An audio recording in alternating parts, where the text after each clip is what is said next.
And short version of that strategy is the city's way to try to accommodate the expected growth in a few, relatively few number of designated urban centers and urban villages.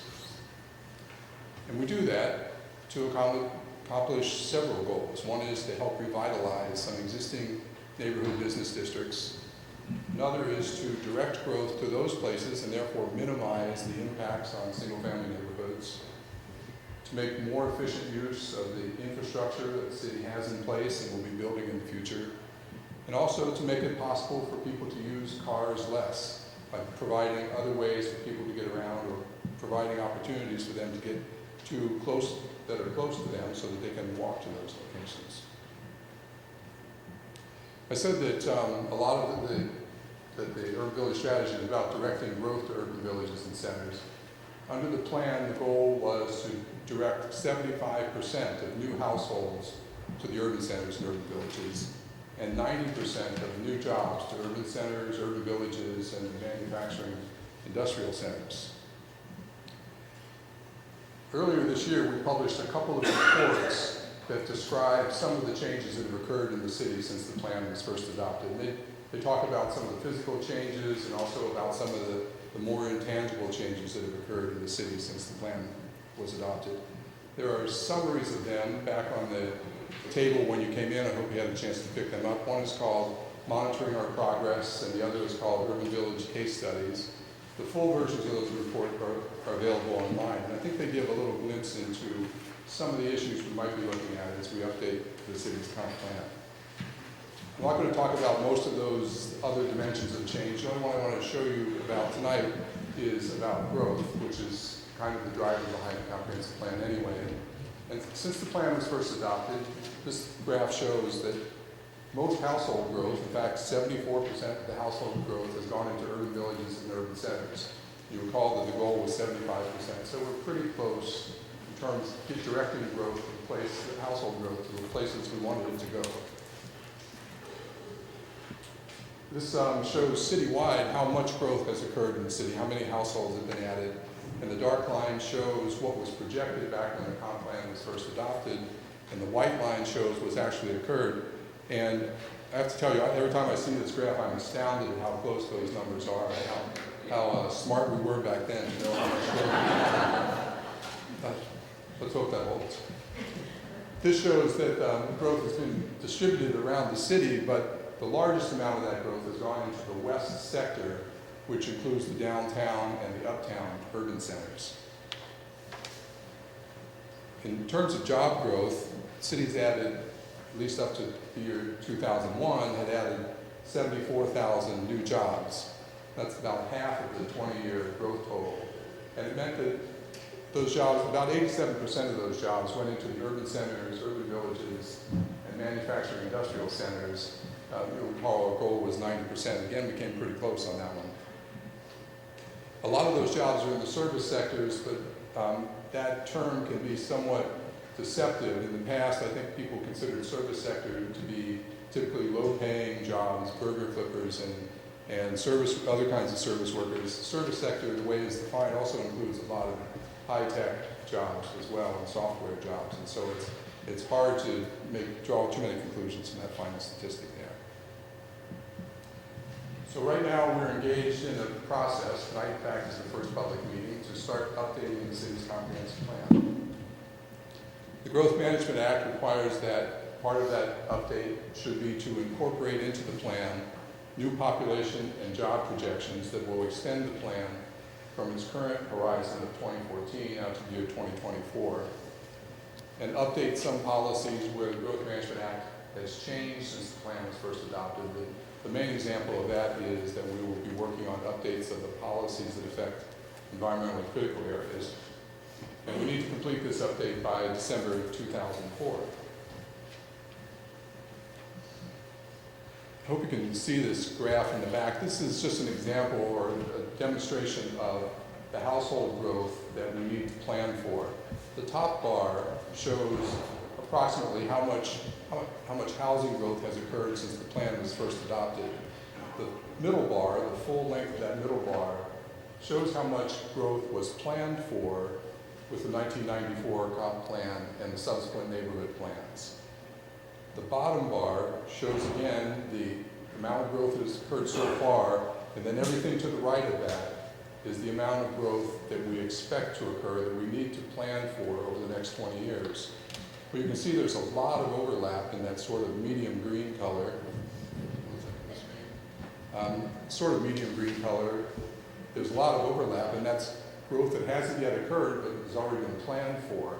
And the color at the far right is the amount of growth that we need to plan for in addition to that over the course of the next year for the comp plan update. This next graph shows the same kind of information but for jobs as opposed to households. In addition to planning for growth, the city has identified a few areas where we think we might be wanting to make some additional changes to the plan. For one thing, we want to clarify and reorganize some existing policies, especially in the land use element, in the transportation element, and in the environment element. And there will be staff at 3 different tables to help explain what we're thinking about for each of those tonight. Another thing we want to do with this update is to emphasize the concept of sustainability. Right now, if you have a copy of the plan, you know that on the cover it says that the title is Toward a Sustainable Seattle. And it's kind of an underlying background theme in the comprehensive plan, but it's not really very obvious. We want to make it clear about why some of the choices in the plan were made the way they were and show how they're connected to trying to achieve a more sustainable city. And there are a few specific topics that we want to be addressing that are listed on the boards and handouts out at the tables in the back of the room. And there are some technical appendices that we need to update, mostly some inventory and capacity kinds of information. The city is not proposing to change the urban village strategy. You saw from the earlier graphs that the growth is occurring as we expected it to. I think the city is also very satisfied that this provides a better framework for the city to make future investments because we now know where we're going to concentrate the growth, and it makes more sense now and the city can be more strategic in its future investments. And the city is not going to change the goals and policies that were adopted into the comprehensive plan out of the neighborhood planning process. One possible exception to that is that the Wallingford neighborhood has itself proposed a few amendments to the Wallingford neighborhood plan, but the city is not proposing to do any other neighborhoods. So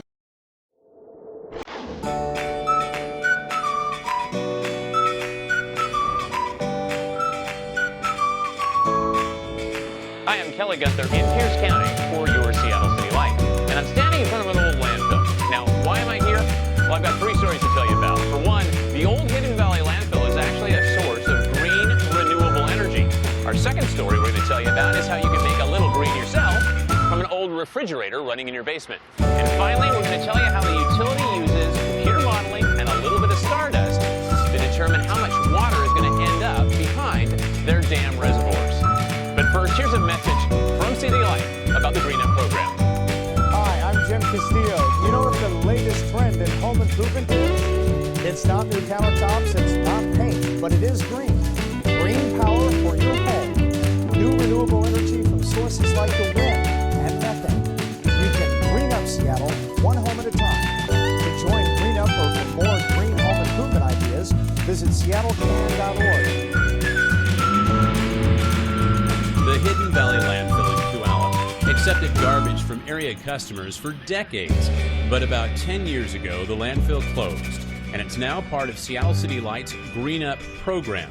That's right, the garbage buried below this massive mound is giving back. This rotting refuse actually produces green energy that Seattle City Light is investing in. Well, the white lines that you see up on the hillside there, which is actually the closed landfill itself, it's what we call a gas header system. John Rogers is the man in charge around here and tells us all these white pipes snaking across the old landfill are carrying methane gas. Methane gas is a natural byproduct of waste decomposition, so it's very critical that the methane gas generation is controlled. This system enables control of that gas, as well as provides a beneficial end use, which is the production of electricity. The beauty of this system is that the gas would have to be captured anyway for safety reasons, and LRI, the company behind the energy plant, decided instead to harness it. There are two big environmental benefits to that. The first is it's an excellent green energy source. If we had homes directly connected to this facility, we could supply enough electricity at our peak capacity for about 250 homes. The second is that methane is a greenhouse gas, and this process keeps it from escaping. The gas that we're currently using to generate electricity would be emitting to the atmosphere. Carbon dioxide and methane, those are all greenhouse gas contributors. So burning the gas off for energy is actually a positive double whammy. On the one hand, it's a naturally occurring green energy source, and the actual energy production. The combustion of the gas is better for the environment than letting the gas escape. By drawing this gas and combusting it, or burning it basically, you're destroying 98% or more of the contaminants in that gas. Versus doing nothing, where you just have random emissions of the constituents of the gas. This doesn't mean that old dumps and landfills will be the power plants of the future. For one, the capital investment to do this is huge, and garbage only decomposes for so long. For the longevity of an operation, it could be 20, 25 years. So it's not really a hugely profitable undertaking. It's a break even at best, at least at this facility. But just the benefits to the environment far outweigh any profit incentive. Believe it or not, the Hidden Valley landfill has already passed its peak production years. The energy it makes from here on out will actually taper off over time. But LRI is dreaming big.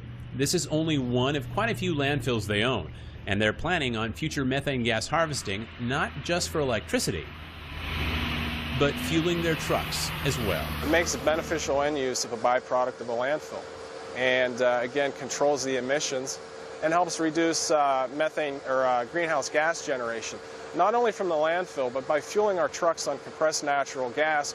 We obviously reduce the need for hydrocarbon fuel, oil, diesel, and also reduce the emissions those vehicles produce. Who would have thunk that our garbage would someday be giving back? I'm Kelly Gunther for Seattle City Light. If you want to be really green and earn some green as well, this story is for you. Connie McDougall tells us that the utility will actually haul away that old fridge lurking in your basement and pay you to boot. Warning! Those old refrigerators hooked up in garages and basements are environmental time bombs. But relax, Seattle City Light is working to defuse them. Here's some background. Old refrigerators contain internationally banned substances called CFCs. In addition, they may contain mercury and PCBs in their mechanical works, not something to cart off to the dump. Plus, 98% of the materials in an old fridge can be recycled and reused. There's tin, there's steel, there's plastic, there's glass. And even copper can be found in the older coolers. Chuck Newcomb heads up Jayco Environmental's local refrigerator recycling facility. City Light has teamed up with Jayco to safely recycle old working refrigerators. The company will pick up the appliance, even if it's in the basement, and haul it to their recycling facility. And what we do is we come in instantly and we pull all the these are all aluminum, and we pull all these out, all the plastic bins come out, all the glass shelves and plastic shelves all come out. Jayco has developed a process that captures harmful Freon, the refrigerant that's blamed for depleting the ozone layer.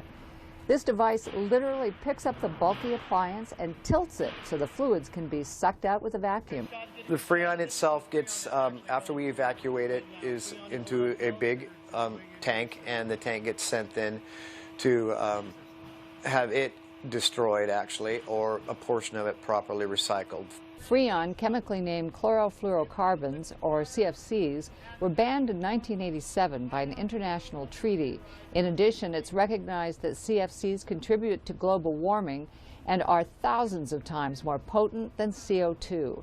But the refrigerant fluid isn't the only problem.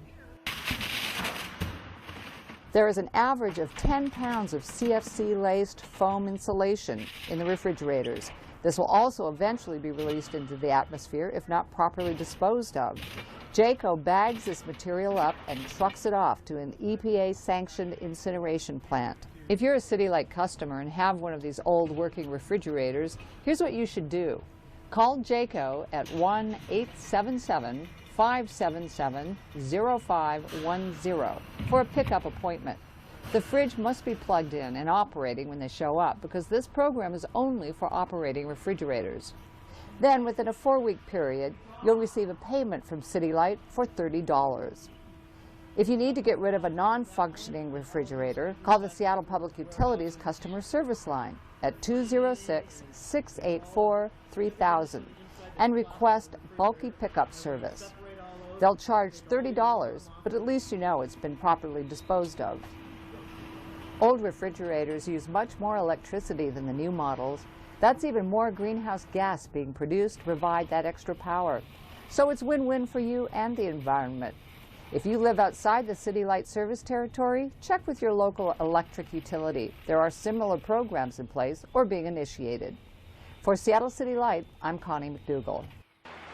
Determining how much water is flowing out of the mountains is actually pretty important to Seattle City Light. They use that information to determine how much energy they can produce during the year, balanced against the needs of spawning fish. Peter Clark reports. Water is the fuel that runs City Light's electric generators, and the storage tank for that fuel is the snowpack in the North Cascade Mountains in western Washington and the mountains that surround the Pend Oreille River in the eastern part of the state. Knowing just how much water is in the mountains and available takes a combination of automated and manual measurement, some mathematical modeling, and a sprinkling of stardust. We'll talk about the stardust in a minute. City Light isn't the only beneficiary of the water in the snowpack. The Skagit and the Pend Oreille rivers also provide recreation. And in the case of the Skagit, the water is needed to keep migrating salmon runs healthy.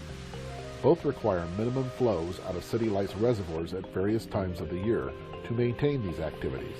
If City Light held back the water behind its dams for release just to make electricity, recreation might suffer, and fish populations would definitely suffer. City Light says fish first, so we have to be sure we have enough water to protect the reds and the fish species. Ole Gjesnes forecasts water supply for the Power Management Division of the utility. Agreements between City Light and the federal and state governments call for water to be released downriver from the dams and reservoirs to keep healthy supplies for spawning salmon, even if it means not as much power will be generated. Gjesnes information is used for water management and also economic forecasting by the utility. How he gets the data is where the stardust comes in. In very remote areas of the mountains are automated sensors called snowtells. These stations make daily measurements of the snow. That information is then sent back to civilization by very low-powered radio transmitters which beam their information towards space. The radio signals literally bounce off the trails left by meteorites that pass through the upper atmosphere and reflect back to an Earth-bound receiving station in Idaho. While the term stardust may be a bit of hyperbole, these radio waves would never reach civilization without the reflective trails left by the meteorites. This automated data is backed up by manual measurements made by crews that must fly by helicopter to these remote mountaintops and valleys. We take the snowpack data we get either from the manual snow surveys or from the snowtells, and we plug those snow equivalent data and historical precip and snowpack data into a model that we use to figure out how much snowpack we have. And that model gives us the projected runoff from April through September in the form of water flow in the river. That period of time is critical to running the dams and reservoirs. Lots of snow means more inexpensive hydroelectricity can be generated and keep ratepayers' costs down. Less snowpack warns power marketers they need to contract to buy power from other utilities later in the year. Early forecast warnings mean contracts can be made at more favorable rates. Waiting until the last minute to buy energy for Seattle's needs may cost more. Again, in low snowpack years, City Light manages water releases from the reservoirs for the benefit of salmon runs and then for the generation of power. Justness forecasts are a real challenge even with the manual measurements, since weather changes from one week to the next during the course of a year. But with each new year of data, he gets a little more accurate in his predictions, thanks to the updated model, the snow tells, and a sprinkling of stardust. This is Peter Clark reporting for Seattle City Light. Thank you for watching. If you want more information about the refrigerator recycling or the Green Up program, go to the website you see on the screen. I'm Kelly Gunther for your Seattle City Light.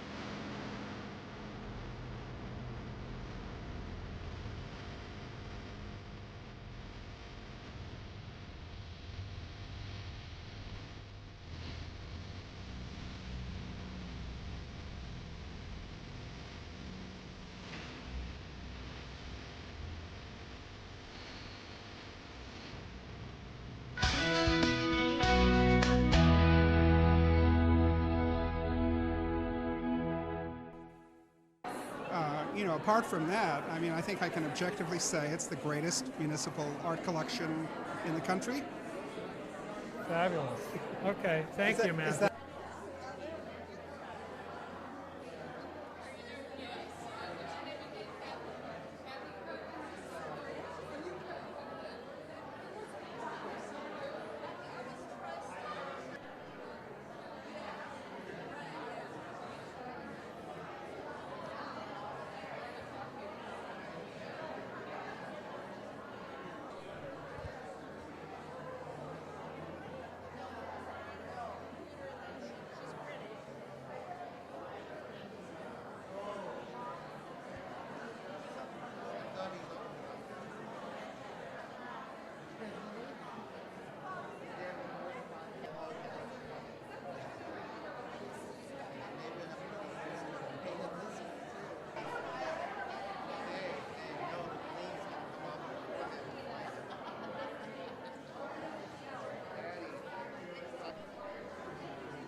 They haven't yet. But Oh, okay. yeah. They don't have a little mic on you, so. So who all do we have here tonight?